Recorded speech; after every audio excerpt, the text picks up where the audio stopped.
హైదరాబాద్ శివారులో పార్కు స్థలాల పరిరక్షణపై హైడ్రా చర్యలు కొనసాగుతున్నాయి. మల్కాజిగిరి నగరపాలక సంస్థ పరిధిలోని బోడుపల్ టెలిఫోన్ కాలనీలో పార్కు స్థలాన్ని కబ్జా చేసేందుకు ప్రయత్నాలు జరుగుతున్నాయంటూ స్థానికులు ఫిర్యాదు చేయడంతో అధికారులు వెంటనే స్పందించారు.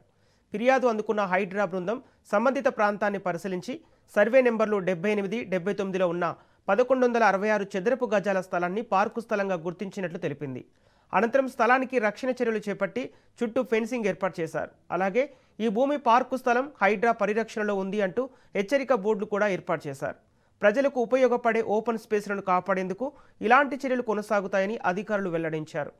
పార్కు స్థలాలను ఆక్రమించడం, అక్రమ నిర్మాణాలు చేపట్టడం చట్టవిరుద్ధమని హెచ్చరించిన అధికారులు స్థానికులు సమయానికి సమాచారం ఇవ్వడంతో స్థలం రక్షణ పొందిందని పేర్కొన్నారు.